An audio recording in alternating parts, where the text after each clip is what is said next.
Well, welcome back to another episode of the Buffalo Happy Hour. Mike, how are you? Today is a day.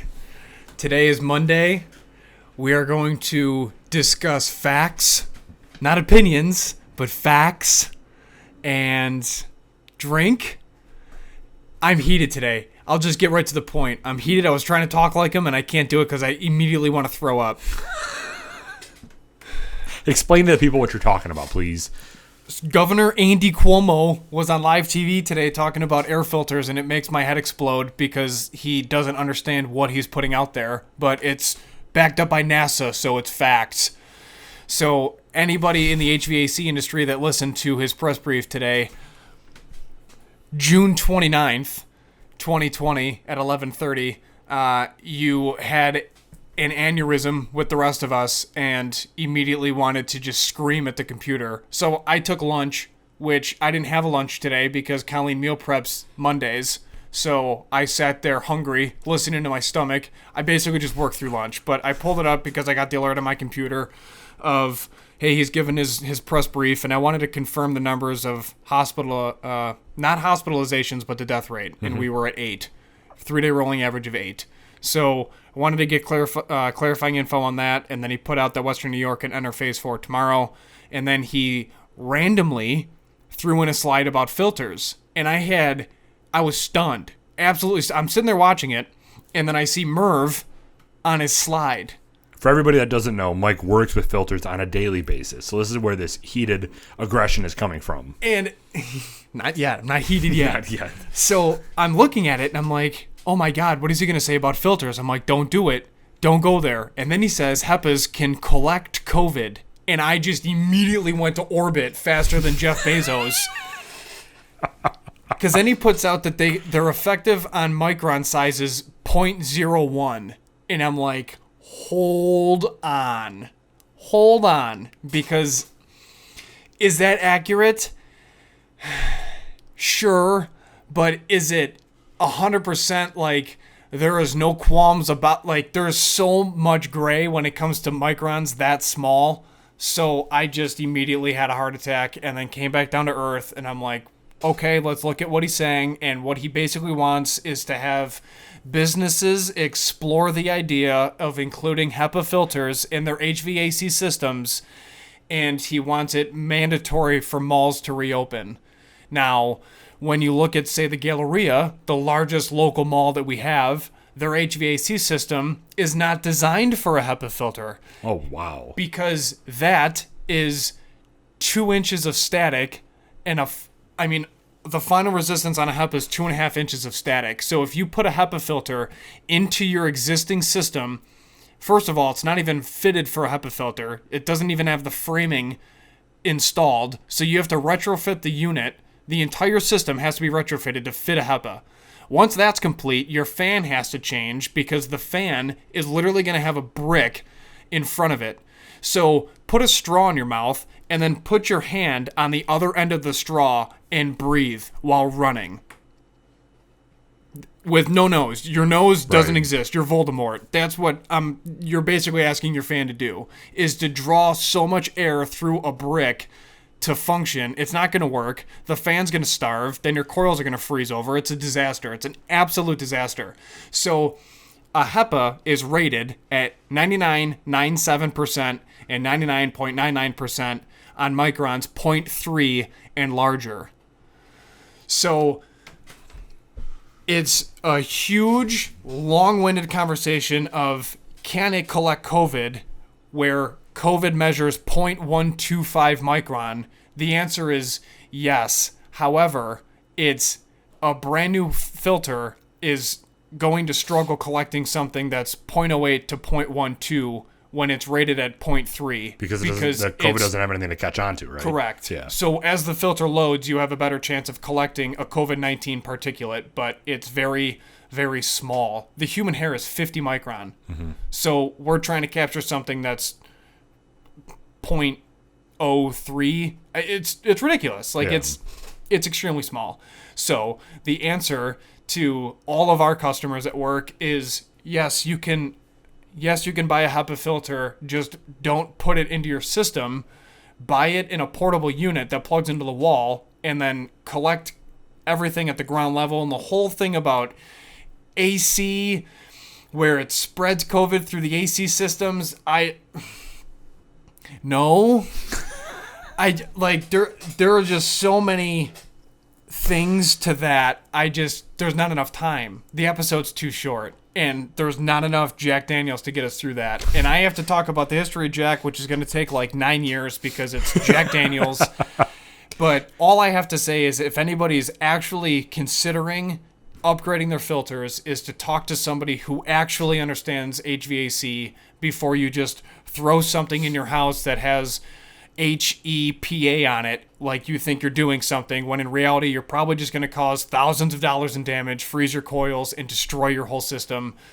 So it's going to be a very interesting next couple months. Because they're not allowed to open gyms yet until they get the HVAC system under control, or at least understanding how it filters through HVAC, right?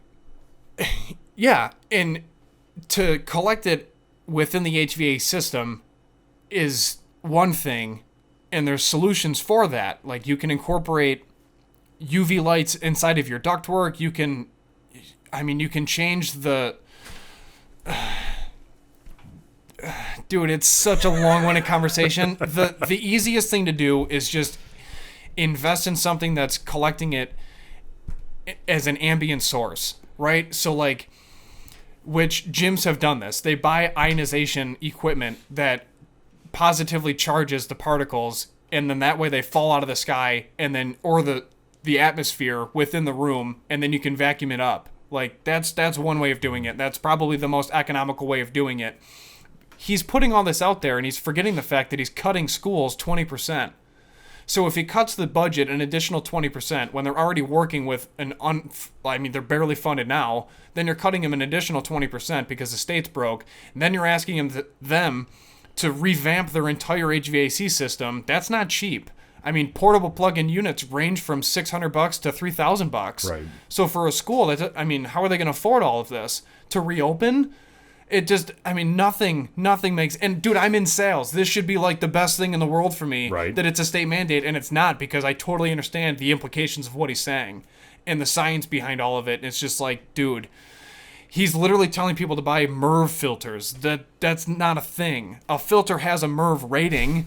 It's not a MERV filter. All filters are a MERV filter, essentially. It's just what the rating is on how efficient they are at collecting particulate. It just... The whole few slides was a sham, and I'm just sitting there reading it like, oh my god. And then, of course, he throws in backed by NASA. I'm like, sick. What MERV filter or MERV rating would you recommend? Is there like a rating that you would recommend? Clearly, I know a lot about HVAC systems. What's the application?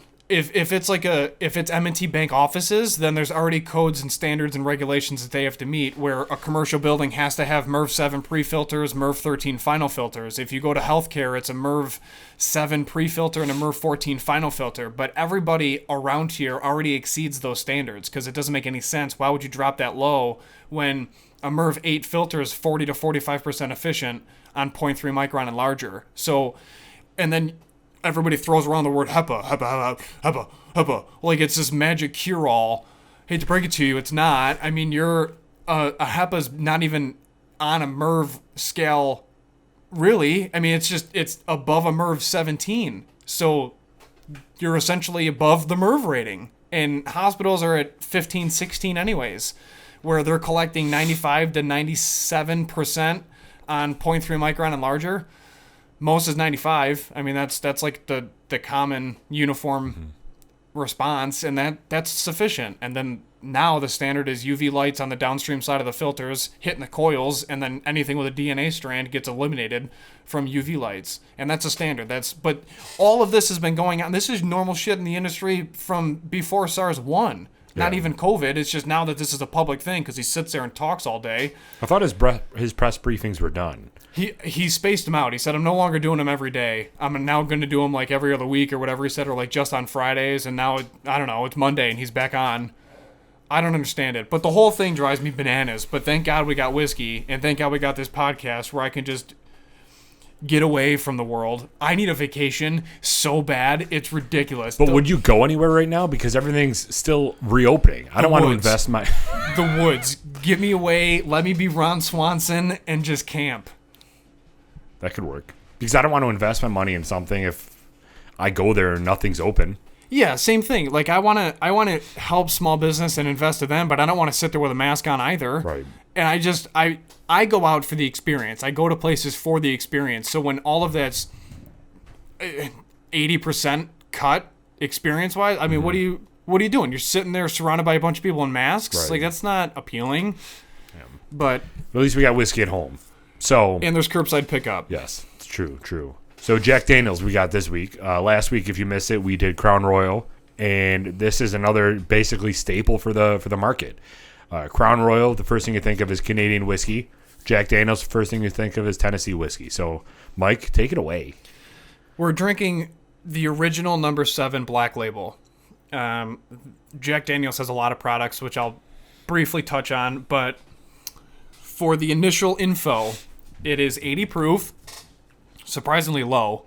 Mm-hmm. I didn't realize that Jack and Crown was such a low, commercialized whiskey is a low proof. Yeah. I was surprised. Really, now that I understand whiskey. The mash bill on this is 80% corn, 12% barley, 8% rye. So, a lot of history to get through.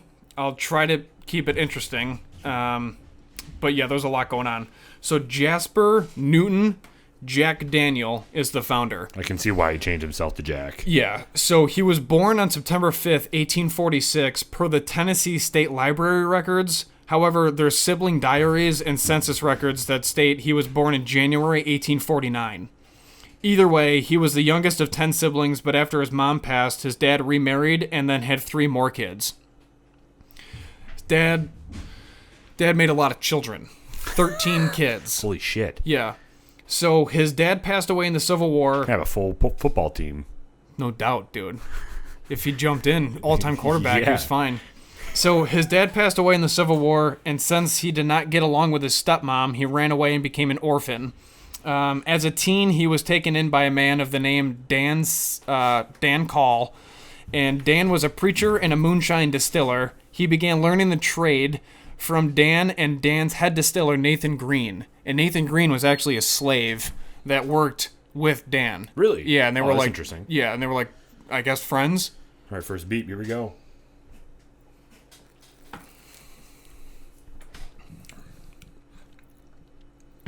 Straight up like it better than Crown. I do like it better than Crown. All right. So,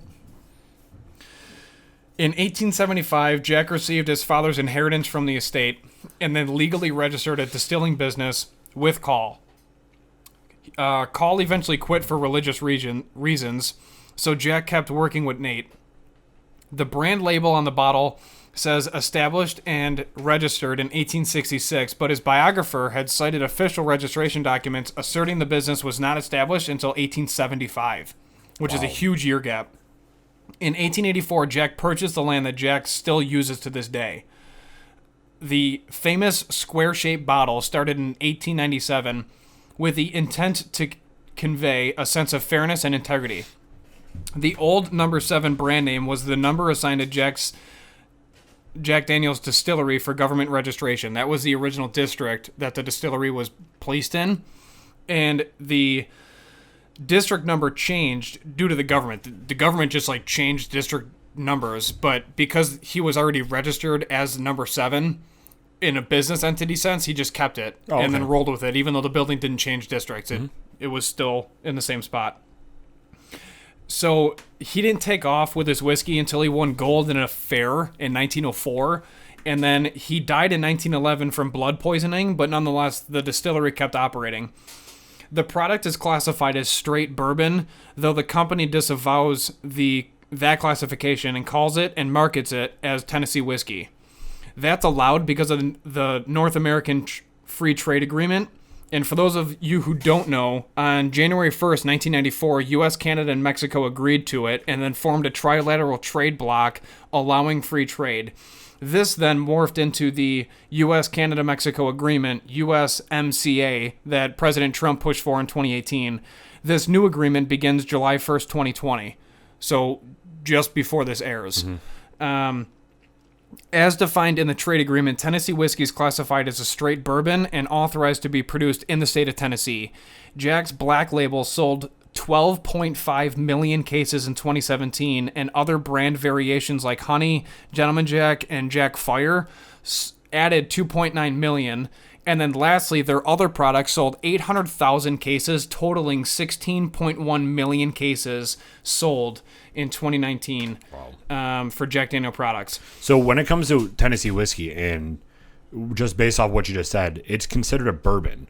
So is the only difference between a Tennessee whiskey and a Kentucky bourbon just where it's made? Like there's no legalities behind it? That's above my pay grade, man. Maybe? I don't know. Because like if you start factoring in some of the other things like a New York Empire Rye, where everything has to be made in New York, I wonder if Tennessee whiskey and Kentucky bourbon have to all be made within their respective states in order to call it that. You know? Maybe. Yeah. Probably. But, well, I don't know, because Congress passed where bourbon can be made in any state as long as it's within the states. Right. So, good question. Thanks, man. I don't know. Maybe I'll find the answer. Who knows? Yeah. In 1987, it was 90 proof. So earlier, like I said, it was 80 proof right now. The green label was 80 proof. So the black label was reduced to 86. So the difference between the black and the green label is the black label was premium, while the rest of the whiskey is considered standard, otherwise known as green. So I don't know that. It was all determined by professional taste testers. So in 2002, it was diluted again, and then every product was reduced to 80 proof. This move lowered production costs and excess tax, and then the move was semi-unpopular. However, many consumers did not notice the change, and sales proved to increase. So they did it on a whim. And then there was like old school Jack Daniel fans that were pissed that it got reduced. Oh, I'm sure. Because they wanted to keep black label as like a premium and then green label as a standard. But then Jack Daniel said, we're not going to change our decision. And then they backed it up with their sales report stating that almost no one noticed except for you OGs. And then 2, our numbers only increased. So now we're basically like, why wouldn't we keep it? Right. So Jack is distilled in copper stills and filtered through 10-foot stacks of sugar maple charcoal. So lastly, it's put through the Lincoln County process, which removes impurities and the taste of corn, which you really don't pick up a lot of corn with the high corn percentage that's in the mash bill. Right?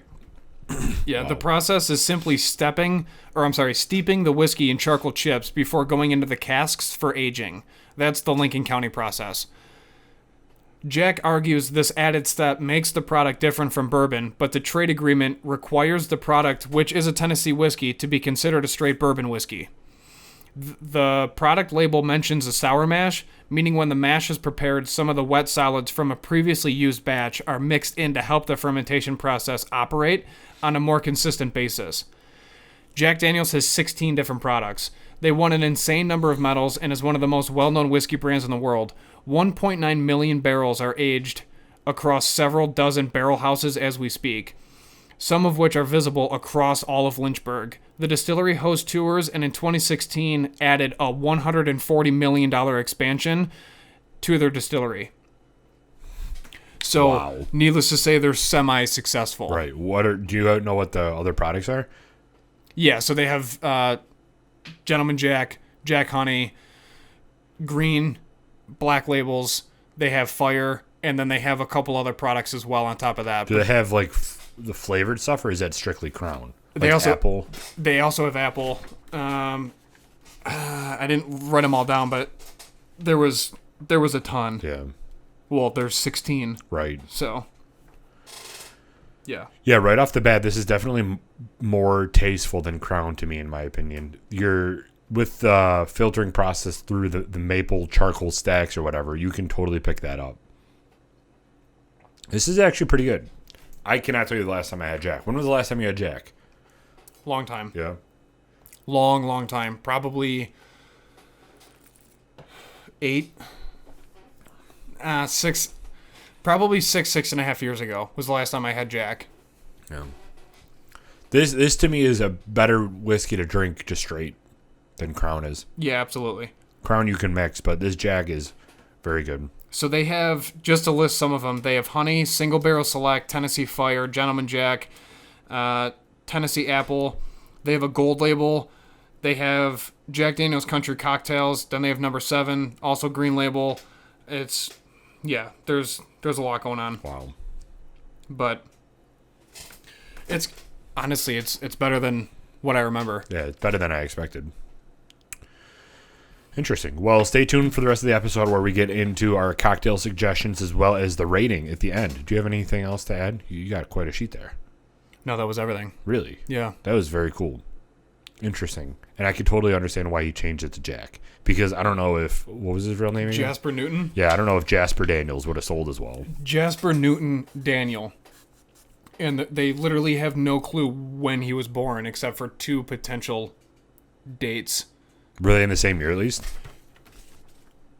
No. Perfect. September 5th, 1846, and then January 1849.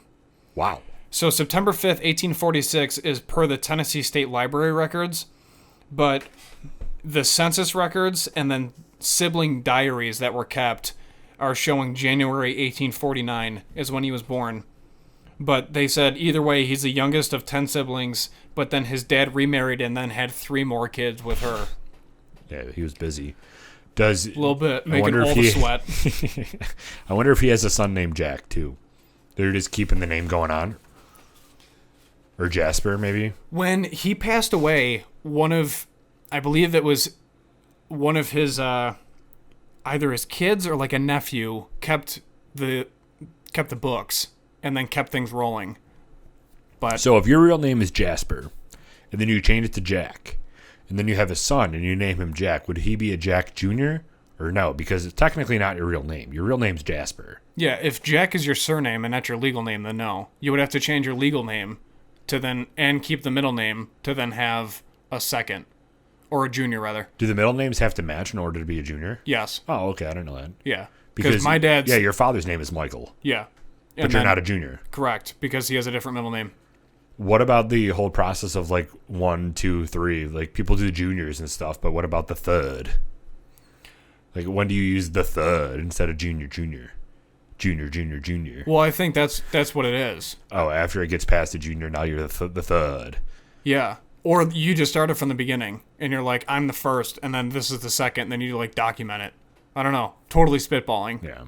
I'm not in charge of like child birth records. You're not? No. Oh, I thought that was one of your hobbies.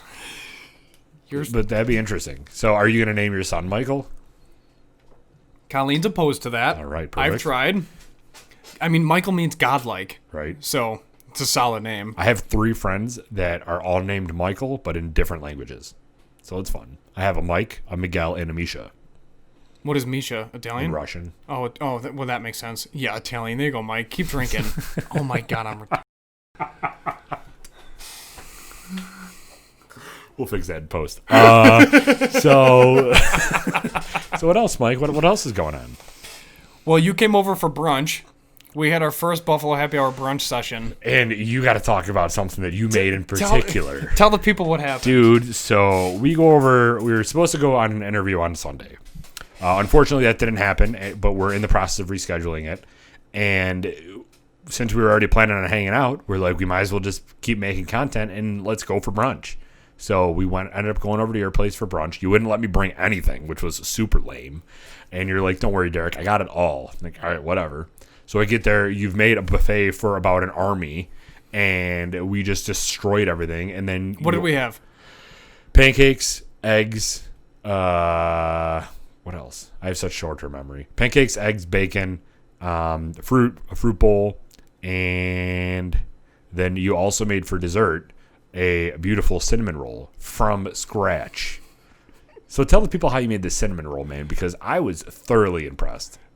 It was a process, but I've finished watching one of my favorite shows, which is the greatest, or it's the British baking show. Or yeah, something? but is it the greatest British baking show? Either way, it's the British baking show that everyone knows about. So I finally finished all 7 seasons on Netflix, and my KitchenAid shorted out. So I was waiting on a replacement for like a month and a half, and I kept telling Colleen, when the new KitchenAid comes, the first thing I'm going to make is cinnamon buns. And she's like, okay.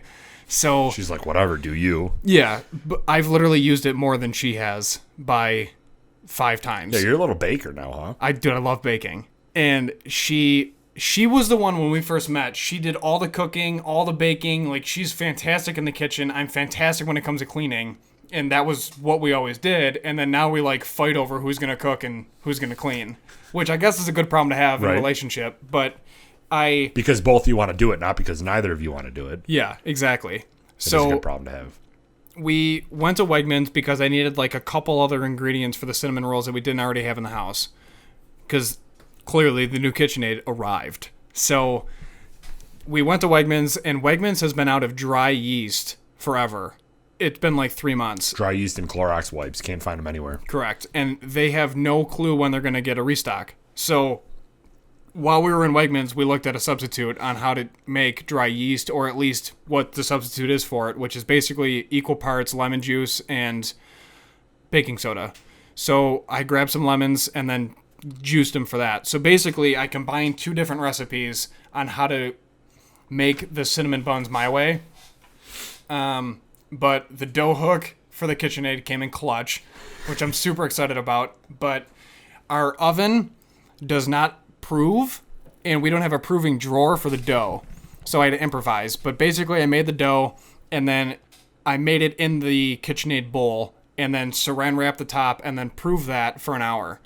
And to prove it, because I don't have a proving drawer or a stove, I turn the oven on to 350 and then place the bowl on top of the stove and let it sit there covered so no wind and draft can get into the dough in the bowl. So you just like basically inadvertently heated it? Yeah, so I inadvertently heated it from the bottom for an hour and then let it prove, didn't touch it, did nothing. And then typically you would see a lot of bubbles coming through the dough in the course of the hour while it proves and doubles in size. But because we didn't have dry yeast, there was way less activity. So it grew, but not to the extent that you would expect. And then the saran wrap normally bubbles because of all the air on the inside, and that really didn't exist either. So I was terrified. I thought that, it either didn't prove enough, or the other scary thing is you can overprove it. And if you overprove it, you're basically just working with nothing, and you basically should restart and stop wasting your time. So I pulled it after just over an hour, and then you have to knead it for 10 minutes, which is basically you beating the hell out of the dough on your counter. So I pulled it out, put down some powder or some flour on the counter, and then kneaded it for 10 minutes. And then from there, rolled it out, and then inserted my filling equally across the entire dough that was essentially in the shape that I wanted it to be, which was a giant rectangle. Mm-hmm. Spread the filling equally, and then rolled it. And most people don't know this hack, so if you are an avid baker and you have your roll, whether you're making like a different pastry and you want layers and flakes, or if you're making cinnamon buns, instead of using even a really sharp knife, you can use dental floss, because the knife will push down the roll. And dental floss, you can make sure that it's not minted dental floss. So use plain dental floss, which shout out to Colleen, because she caught that. She's like, make sure it's not mint. And then I look down before I even touch the dough, and I'm like, damn it. So I turn around, grab plain dental floss, because every time we go to the dentist, you get like 9 packs of dental floss. I mean, that would have tasted good, though. Mint cinnamon rolls would have been bomb. It would have been wild. Right. So you go underneath the roll, and then you come up and cross your fists, and then cut the roll into your allotted size that you want per each cinnamon roll out of the giant roll that you have. And probably the trickiest part was rolling it evenly, so you didn't have like really thick center and then really thin slides or ends. So cut it, and then obviously you got your grease pan. You place them all, and then you bake them at 350 for about 30 minutes. Pull it out, make sure it's golden brown. The roll should be cooked through, and they ended up working out. So as they baked, I made the icing. And then once the icing was done, it was basically just pouring it over the top and enjoying. They were delicious. They were perfect because they were nice and crunchy on the outside, but as soon as you got into that delicious middle, it was just like, mmm. They were perfectly baked, and Colleen was laughing because she still has absolutely no faith in me when it comes to cooking and baking. But she was laughing, saying like, oh my God, I can't believe you actually made this. I was like, yeah, I impressed myself too. So Did you end up bringing some over to your friend's house that night? I did. Yeah. Because they ended up hosting us again. I was like, all right, dude, like I'm gonna hook you up with some cinnamon buns that I just made. What did this they morning. think of it? I don't know if they had it yet, but they smelled them and they were pretty stoked about that. So They were so good, man. I'm gonna reach out to them tonight. But yeah, I'm excited. There's 2 left. We're definitely going to have a monthly Buffalo Happy Hour brunch now. Yeah. Because it's just something we have to do. Yes. So you guys are going to come here, and I'm going to treat you like royalty since you did that to me. Dude, don't bring anything. I got absolutely everything that you want. Are you sure? Yeah. Oh, yeah. All right. We got it. When are we setting it up? Oh, We're slammed, dude. We have so much content. no, we have a ton. Let's tell the people what's on going the on. weekends, too. We got a ton of stuff going on the weekends. Yeah. Trying to schedule more stuff during the week for us. That way we can actually have a social life on the weekends. But, I mean, we got to grind, man. This is our profession now. It's getting there. We're putting our 2 weeks at our job tomorrow, right? Just kidding. No. No. All right. If you're listening to this, no, I am not. Do not take this as record. So this is what we have for the month of July as of June 29th. We have Sexy Slices at 6 o'clock on Thursday. Pumped. Stoked for that. Pumped. Then we're recording on Monday again, Monday night. We have on the 11th 4 Mile Brewing in the morning on Saturday out in Olean. Recording another episode the following Monday. We have Resurgence on the 15th at 6:30 So Resurgence Brewing, middle of the month. Excited for that. Then we're going to swing over and talk to our friend Rachel at Neat on Saturday the 18th. For Devil's River and her new sweets business that she's in now. So Super excited for that. very exciting. Hopefully she brings over some samples. Then, of course, we have another episode record on the 20th. And then on the 26th, we have Macy's Place Pizzeria, where we're going to make our own Buffalo Happy Hour pizza. And I'm stoked for that because we're going live with them, making it with them in Macy's Place, and going to enjoy bourbon barbecue chicken finger pizza from the heavens. It's going to be fantastic. Yeah, so there's going to be If a lot we of... die that night, I'm completely okay with it. It's worth it. It's worth it. I wonder how much calories are in each of those pizzas that he makes. Who cares? They're glorious. They're everything you would want. Right? Fantastic. I can't wait for ours. So we have 2 pizza places coming up. Yeah. We have a whiskey place, a sweets. I mean, those are combined into 2, whiskey and sweets. Like, she does a healthy bakery. I mean, we'll let her talk about it. But we have that. And then also we have 2 breweries. So if you like this content, or if you're excited about this content, or even if you know somebody that is into those businesses, share our channel with them and let them subscribe, because we have so much content coming up.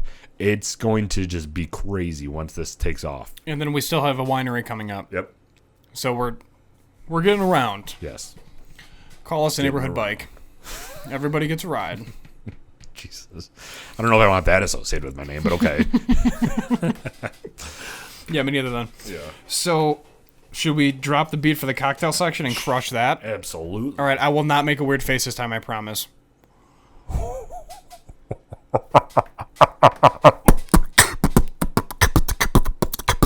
Cocktails. You like how I made that laugh into the beat? So my cocktail is the... We're probably going to get sued, but it's the Lynchburg Lemonade. Oh, Jesus. So it's 1.5 ounces of number 7, a half ounce of triple sec, half ounce of fresh lemon juice, and then you pour in some lemonade. So you fill three quarters of the glass with cubed ice. You pour whiskey over the ice, and then you add the remaining ingredients and stir. Lemon wedge to garnish. Ooh. Yeah. Fresh. Freaky fresh. I'm bringing this back to Christmas time. Oh, boy. With a little winter spiced cranberry. Ready for this? This is the cocktail called Jack and Jingle. Jack and Jingle. We have 1 ounce of Jack Daniels, 5 ounces of winter spiced cranberry Sprite. Try saying that 5 times fast. 0.5 ounces of Aperol, a splash of cranberry juice, and cranberries and a lemon twist to garnish. Kind of like a vodka water splash of cran. Just kidding. It is the Jack and Jingle. Oh, Kris Kringle. He's coming back to town. Oh, God. You had to, didn't you? You just couldn't let it go. Dude, it's so hot this week. I'm just dreaming of colder weather. Why? Just kidding. Yeah, seriously, we need this. Yeah. Although I woke up an hour early to make sure that I had plenty of time to A, get ready for work, B, make my first appointment, and then C, water my front landscaping and lawn. Right. Because it's going to be a scorcher. 85, blue skies, no rain all week. It's going to be a hot one. It's perfect for the 4th. Oh, yeah. Absolutely perfect week for the 4th. So what do you got going on for the 4th? We have to go up to the in-laws' lake cottage and then hang out with them because it is my sister-in-law's birthday on July 4th. Oh, nice. So I got my American flag muscle tank, even though there's no muscles anymore. They're all shriveled away. Open the gyms. How can I GTL if there's no gyms? Yeah. And I refuse to do at-home workouts, so it's literally my own fault. But I'm just going to blame the government because why not? Right. No, it's fine. I understand everything. It's just I'm over it. Is there anything special you're doing up there or just celebrating the birthday? We're every year it's a banger. It's just like cookouts, White Claws on White Claws, go float on a pontoon boat, jump in the Lake Ontario, and then go back and keep eating a ton of meat. Nice. Let the dogs run around. I'm excited. Sounds good. So we're going to spend 2 nights up there and 3 days. This is obviously this is a weird time. We say it literally every single episode. But with everybody, or with there being really no hosted firework events going on in the towns and everything, everyone's doing something during the day. And then like, okay, so what do we do at night? That's what it seems like it's happening. So we're going to go up to family's house on July 4th during the day. But then at night we're having a fire here. So just trying to get everybody together because this is one of those times that it's just so weird. Everybody's used to going out and doing something on the 4th at night, and right now we can't. So we're like, let's just have a fire. I just got a cord of wood delivered to my house, and I destroyed that in like a matter of 5 minutes. I almost passed out. You stacked it in like 5-10 minutes? Yeah, dude. It was crazy. I just threw it in a wheelbarrow and just ran it right back to my shed. It was a good time. But it's important to get seasoned wood. Another public service announcement outside of sneezing. Public service announcement. You need to get seasoned firewood because if you don't get seasoned firewood, it's not going to burn. It needs to sit and dry out for, I think what I have is 6 months. It's been seasoned for 6 months. It's just been sitting there drying up. That's it. Where do they dry it out? In like a shed or something. Just to keep it dry so it's not rained. No And, kidding. Yeah, like as soon as I cut the tree, if you just cut a tree, it won't burn because it's so wet. There's too much water. Too much water in there. The tree's pretty swole. But so this is pretty dry. So hopefully it'll burn pretty quickly. God damn, Mike, going hard today. You better put more in there because we got the tasting notes coming up. Yeah, I just wanted to make sure my my palate was coated with Jack Daniel's number 7. I can't believe this is 80 proof, dude. Right. Do you think that they lower the proof so it is It's better more for sales. tolerable for all groups Yeah. of people? Yeah. Yeah, no Because doubt. if this was 90, 100 proof, a lot of the people that mix it with Coke wouldn't like it. Like this is Jack and Coke. That's what you would order. You don't want something too hot going in your Coke because then you're going to taste all the alcohol. Right. You need to get the friggin' people smashed. This is considered well, right? At like weddings? Yeah. Okay. Yeah. Goodness, dude. So update. Which for a wild whiskey, this is pretty good. Yeah. Oh, I actually no question. enjoy it. Yeah, it's not bad. You might buy a bigger bottle and it's a Better little than Crown. I got another one back there. little appetizer. The Now that I got a whole new bottle of Hartman's back there, we're good. yeah, dude, I sniped that when I walked down into our studio. I looked over and I'm like, you kidding me? You got that Precious Blue label up there, front and center? Absolutely. Second shelf, sitting pretty, huh? Oh yeah, Brutal. Oh, yeah. Brutal. So the dude, I'm gonna get bombed on this. I know, rough day. That press conference really did you in, huh? Put it out to the camera. Let everybody see kind of what we got going on here. Look at that. Look at that. Just zoom in a little bit. Just kidding. Because then I'll mess something up. Yeah, probably. Wouldn't record. We have to give an update on shirts. If you pre-ordered a shirt, expect it soon. If not, you already got it based on when this airs. We're crushing through those. So we're excited because I love when things come to an end. Right. Everybody says they want it, and then they receive it, and then they wear it, and it's great. Yeah. So wear it around town, wear it with pride. We appreciate all support, and we're excited to introduce some other things that are in the works, like sweaters for winter, hats for year-round, because who doesn't want a nice hat? And what else, man? We got potentially shorts. Yeah, we were like, we don't want to become a merch company, and then look at us. We're just throwing stuff out there. Yeah. We also do have 1 extra large and 2 smalls left of the original Buffalo Happy Hour shirt. Nice.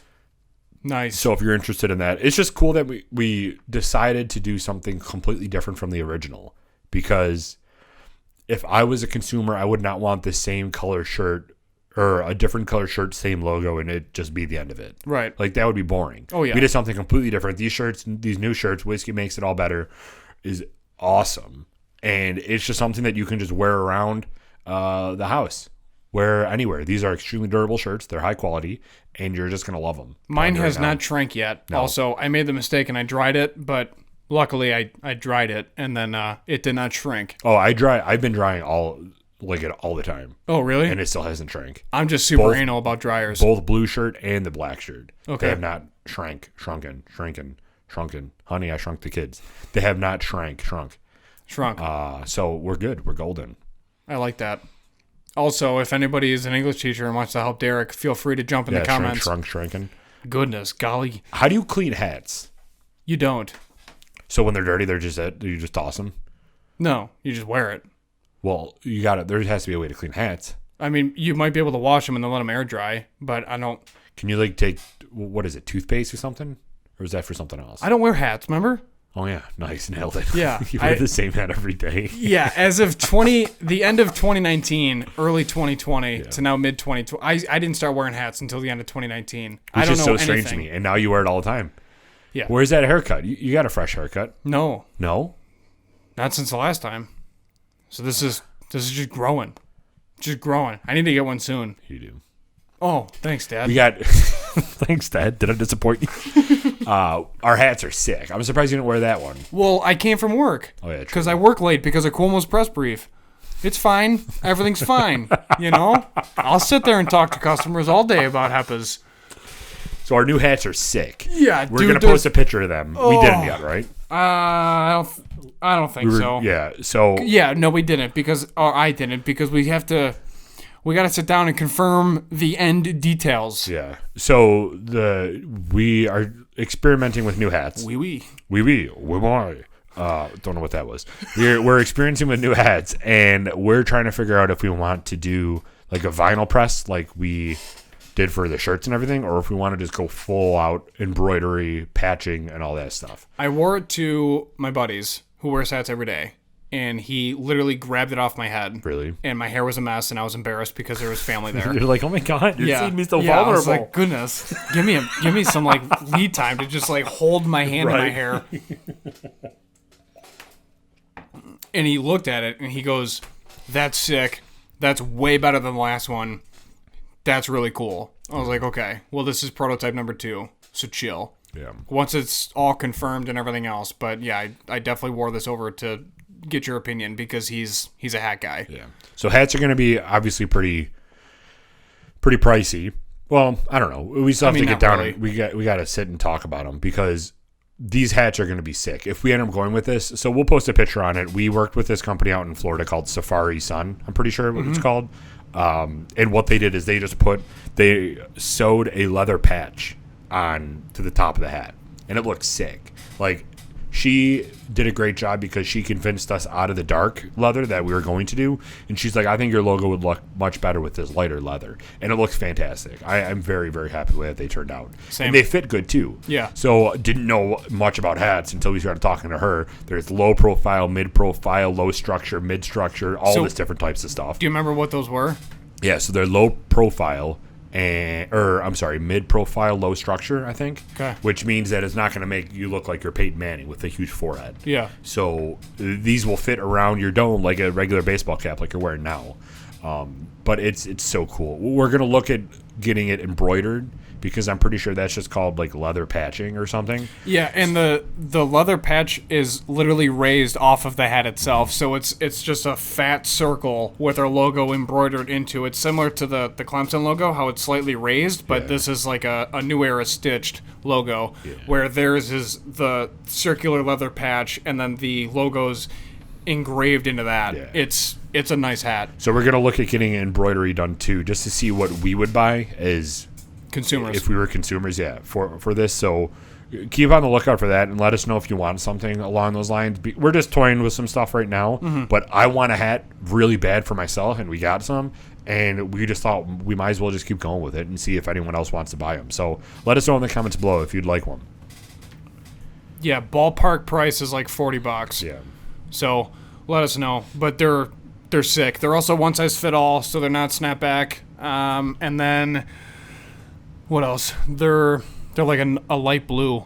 So Like a denim blue, which is cool. Yeah, it's a denim blue. So I'll post the pic. That way you guys can see it. It's a Gen 2 prototype, and then we can confirm a few things. But yeah, you're kind of revamping our Instagram. You want to tell people kind of what we're doing now? Yeah. So Mondays. Yeah. Nice. Nice. That's real nice, Gary.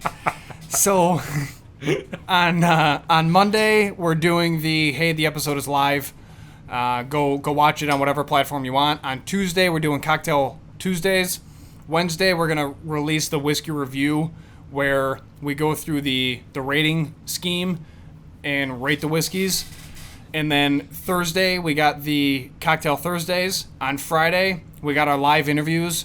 So whatever platform you want to watch, preferably YouTube, go check out our live interviews, because there's also a video involved. So you get more of the theatrics behind, like, you know, our stupid inside jokes and my ridiculous faces and stuff like that. And then Saturday and Sunday is more personal, where we're going to post photos of either like merchandise with hats or photos of what we do for brunch.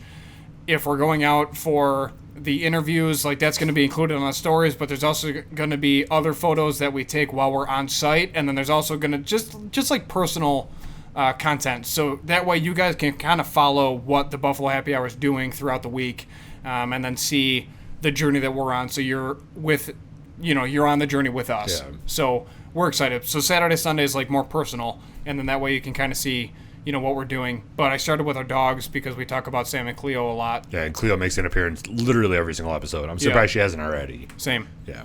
I think it's because she ate, so now she's sleeping. True. That's normally what I do after I eat, too. Just go right to sleep. Which I'm stoked, because Sexy Slices, we're going to have a ton of slices. Right. I want to get, so I've been thinking about this because I decreased my coffee intake because, hear me out here. Now, real quick, caveat to what you just said. I know it's a military term. The decrease in coffee intake just means that he's now enjoying and consuming the normal amount of coffee. Because Correct. before that, it was an overabundance of caffeine running through the veins. So, yeah, exactly, basically. So I started working from home 3 days a week before this all happened. And now with all this happening, I do 5 days a week from home. So I honestly don't really move much when I'm working. I sit at my desk, I plug away for like 8 hours, and then I go do something after that. But for those 8 hours, I'm not getting up to like go to the water fountain because I just have my huge mug here. Like, I'm not getting up and expending a lot of energy.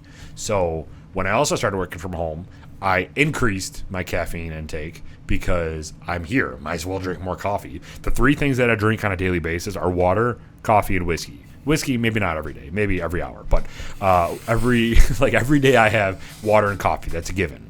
And I was like, okay, well, I'm home, so I might as well make more coffee because I'll drink more coffee.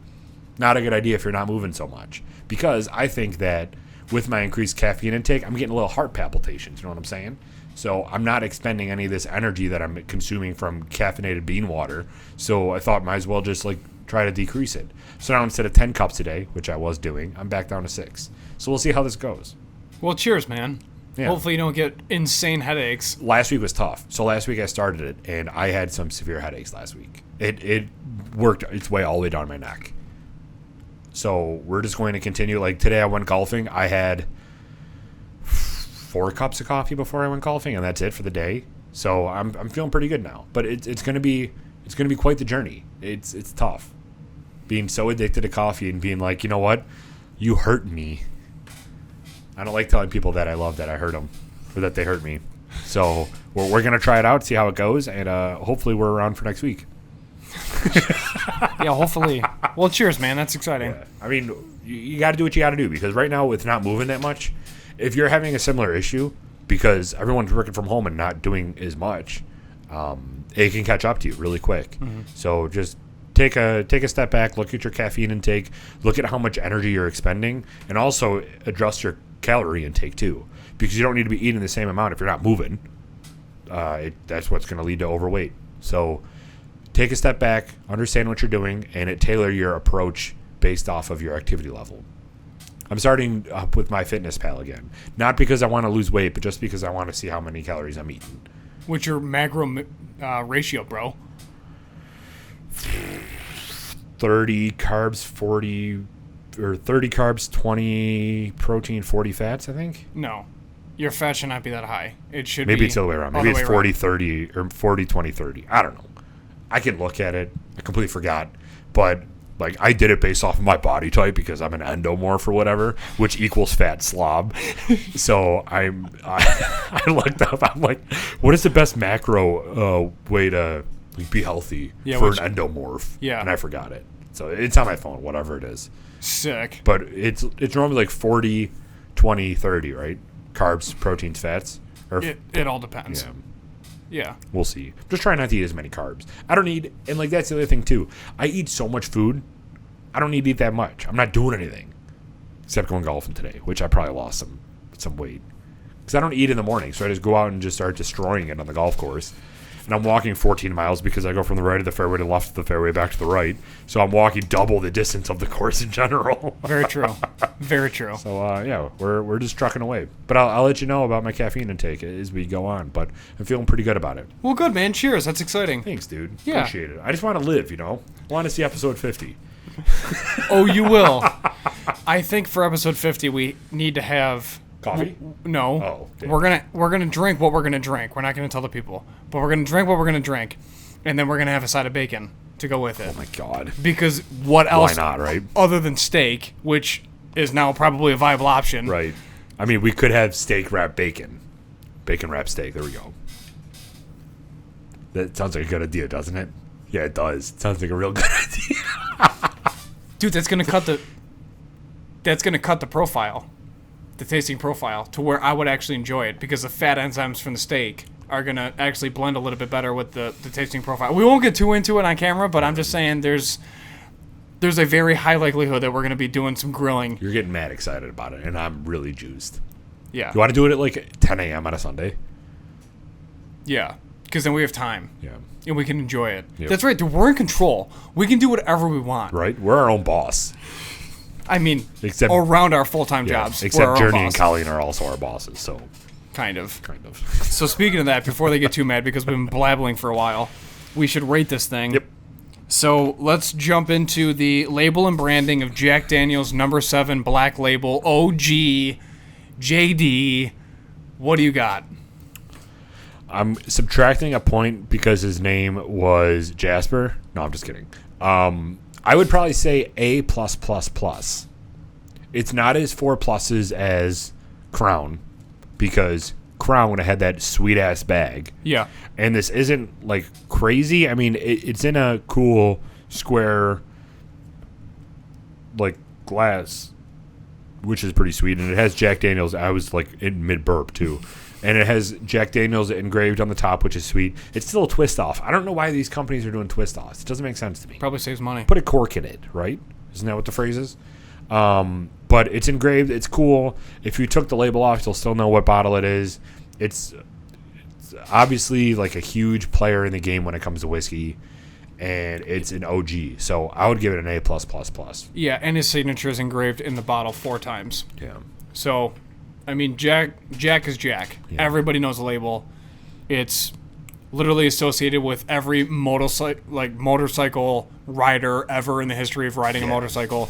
So I agree. A+++. Perfect. Nose.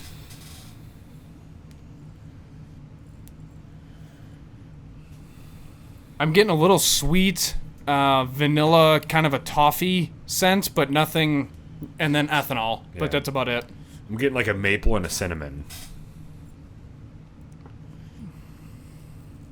I'm giving this an A++. I actually enjoy this. I'm kind of shocked. Yeah, you're as shocked as Colleen was when she had my cinnamon bun. That's true. Very shocked. A++, I'm going to give this. You agree? Yep. I agree. I agree. Initial taste.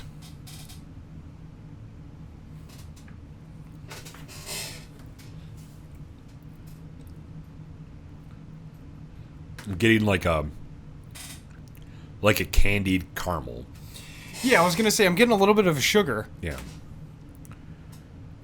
It's like a candy, yeah, exactly like a candied caramel. That's what I'm getting. It has like a little bit of that burntness to it. This is good. But that's initial taste right off the bat.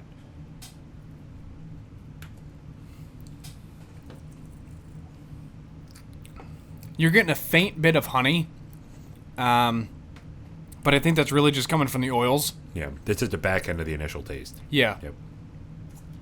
To making that ending note real sweet. Initial taste, I would go A+.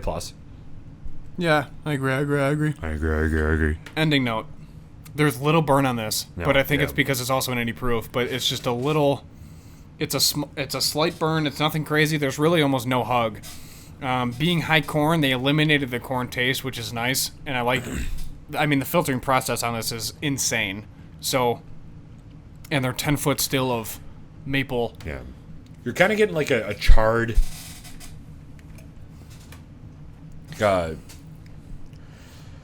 Charred. It's not even It's a charred tough, pepper. It's yeah. just char. It's. Yeah. And I think it's because of the process. Yeah, you're getting some of that maple caramel at the end with a little bit of char oak. The Lincoln County process is why we're getting that charcoal on the back end. And I'm kind of getting some sort of like black licorice or anise type flavor too. Really? Yeah. I'm not. I'm just getting Really? that char. Yeah. I also don't eat a lot of black licorice because I can't stand it. Ooh, it's the worst. But it adds like a nice complexity to this. Yeah. It's very, very, very faint. And it's like in the beginning part of the ending note. But it's glossed over and made smooth with the honey. Sure. All This right. is that for being Jack Daniels. I must say I'm very pleased with this because this is more dynamic than I thought it was going to be. Same. I don't know if this is just the black label or what, but I surprisingly like this. We probably should do green label. I mean, they have 16 different products. I'm sure we will. We're literally going to go to episode 5,477. True. And then get ready for 5,478. So we have a lot of whiskey to get to. True. So A+. A+. And then for the tasting profile, char. Like a brown sugar maple type thing. And then we can leave the black licorice and stuff off of it just because that's something that I only taste and it's really, really faint. Final rating. I think this is going to shock people.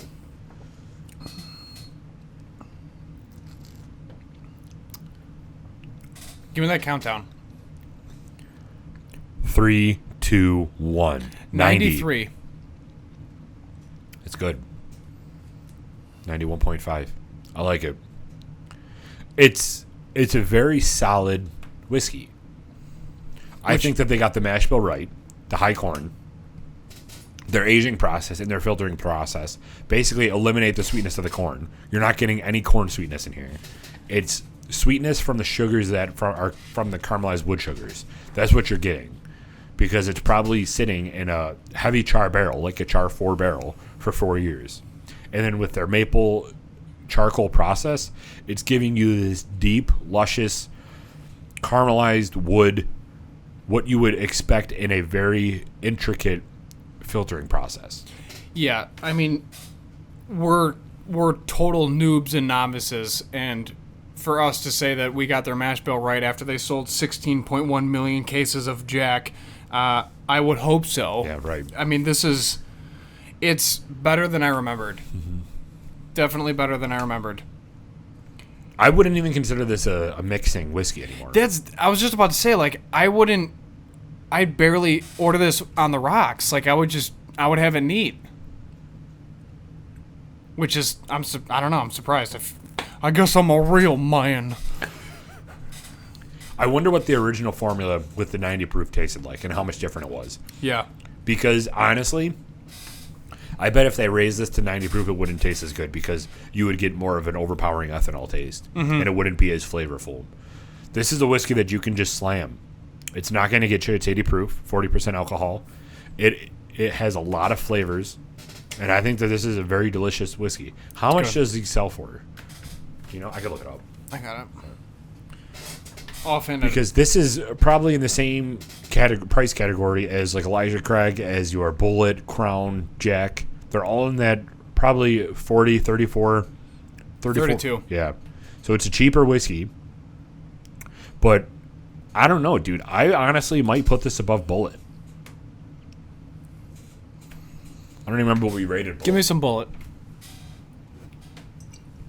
But this is that is $34.99. So it's basically the same exact. God damn, dude! You're already done with your second cup. Oh my god, are you gonna sleep over? Dude, it's 80 proof. I'm the co-host of the Buffalo Happy Hour. I'm not no novice. Yeah, we're in episode 41. 41, dude. I'm good.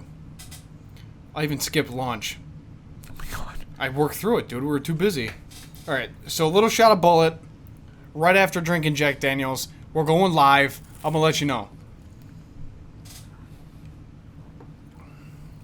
They might be very similar, actually. Their tasting profile. No? No.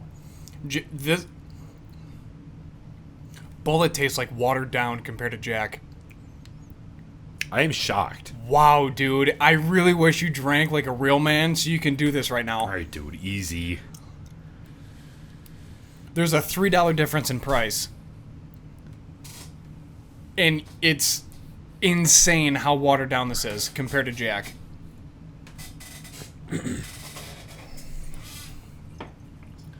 But again, you're still getting the burn from the Bullet, but it's going to taste way different, dude. That's really cool. You're going to enjoy that. I'm going to enjoy this? Yeah, you're going to enjoy that experience. Go ahead. Go live. Thank you, sir. We'll switch over to your camera.